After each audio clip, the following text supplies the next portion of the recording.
A Russian jet almost shot down a British spy aircraft flying over the Black Sea in September 2022. This was confirmed by a New York Times report and by two US officials.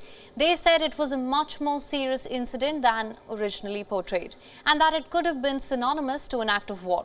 The close call incident was mentioned in the classified US documents recently leaked on the internet. The papers call the incident, I'm quoting here, a near shoot-down. And to discuss the fallout of the leaked documents, the motive and the possible source of this leak, we have with us John Blaxland, Professor in Intelligence Studies and International Security at the Australian National University and a former Australian Army officer, live from Canberra.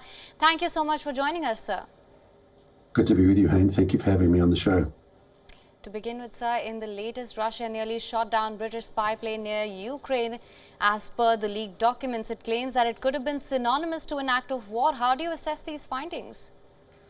Look, I'm trained as a historian and I like to put these things in historical context.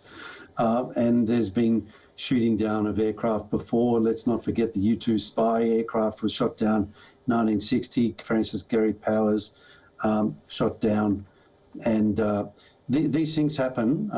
We've had a P3 incident off Hainan Island 22 years ago. We've had some very close shaves with Australian and Canadian aircraft around the Korean Peninsula recently. These things happen. These are intimidatory acts. Exactly how the government of the UK or any other government would react depends on what position they take. Essentially, if they wish to escalate, they would. If they don't want to escalate, they'll play it down. This is bordering an act of war, but we've seen this kind of behaviour for a long time now. It's not completely out of the ordinary anymore, unfortunately. All right, sir. That being said, how damaging do you think this leak will prove to be for the United States? And also, what does this say about its ability to keep sensitive information confidential and safe? So I think it's worth putting this in the context of the WikiLeaks revelations of a decade and a half ago and of the Snowden revelations of nearly a decade ago. And they were very damaging, but people got on with things and they made things work. So I think that these revelations are not quite in the same scale.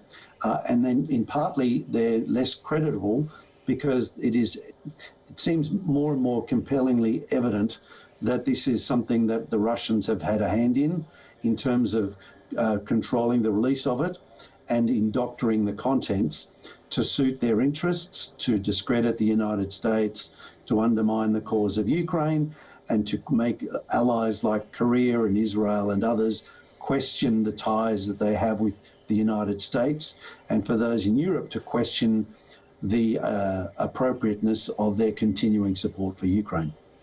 Right. Absolutely. In fact, I was going to come to this. This leak does point to the fact that the United States has been keeping tabs on its allies. What could be the impact of this, if any? Look, most of the US allies know that the United States likes to keep track on them.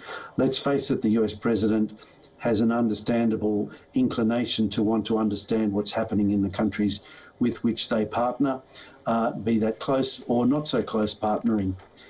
This is a normal part of statecraft. In fact, it's a little appreciated part of statecraft. And in fact, I addressed this in my book, Revealing Secrets, an unofficial history of Australian signals intelligence and the advent of cyber.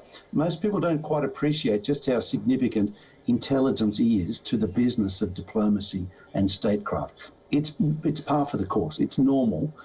It isn't normal for it to be out in the open because the secret of success in the espionage business is in keeping one's successes secret, of course. So you don't go around boasting about how good you are at finding out what your particular target of interest might know or think or say or do. That's what good intelligence is supposed to do. It's supposed to inform your own side, what's happening across the other side, and then enable you to make sensible decisions. And this has been the nature of statecraft for centuries. All right.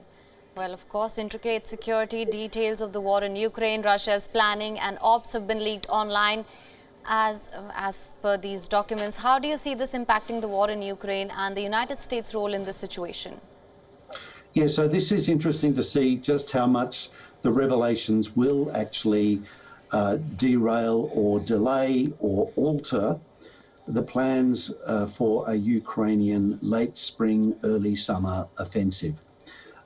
My sense is that there may be some adjustments to the plans required to bolster the operational security aspects to prevent Russian preemption and to try and regain some of the advantage that comes from surprise, surprise being a key critical factor in any military campaign that is successful. But of course, the Russians know pretty well what the Ukrainians want. They want to be able to cut off Russia from a land bridge to Crimea. They want particularly to reclaim Crimea. They want to have the Donbass back, but they think they realise that in terms of the lifeline, the lifeblood of the nation for Ukraine, in terms of existential challenges, the presence of Russia in Crimea, on the coast near Odessa, is an enduring threat to the livelihood of Ukraine. And it is that space that they will probably be applying pressure on Russia to mitigate the risks posed by Russian military capabilities there. All right, and as per some reports, these documents appeared on gaming chat rooms for several months as well. That has now been suspected a source of leak. What is your opinion on this? Do you think it's likely that this could be the source of the leak? So the source of the leak, whether it was released on a gaming platform or elsewhere, it appears that there's probably somebody on the inside in the US military who has access to systems. But, very interesting, there's been a change since the Snowden years. You can't just walk out with a thumb drive anymore. You can't just plug it in. You can't just email it to yourself. Nowadays, the way to do it is literally take a snapshot of the screen. And that appears to be what's happened, that they've then been downloaded. And, nowadays, back in the day it was something only kids did. Now gaming is something lots of young adults do.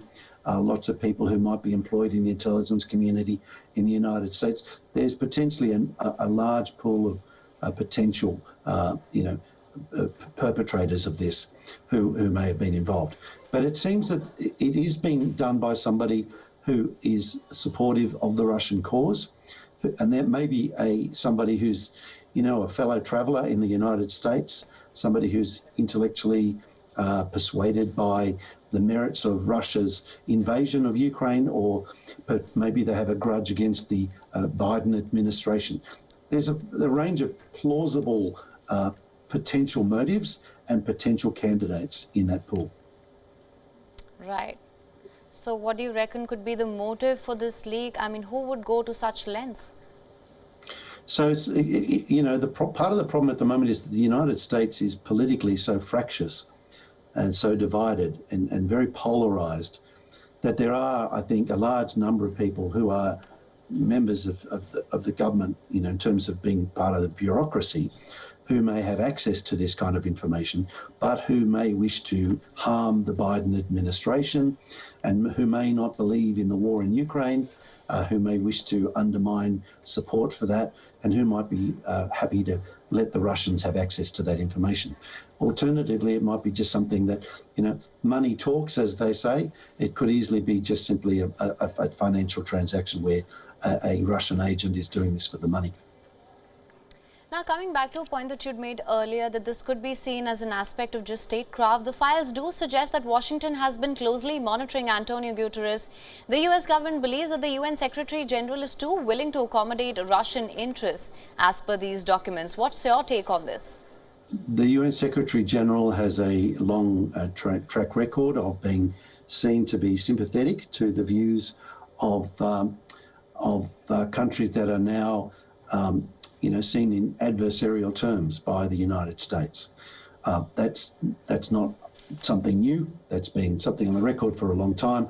I think, the United States has to be very careful about how it handles this, mindful that the gravest sin of all in espionage is getting caught, and that their countries allow themselves a degree of latitude when it comes to eavesdropping on others that they don't reciprocate. And everybody loves a good set of double standards, if you like.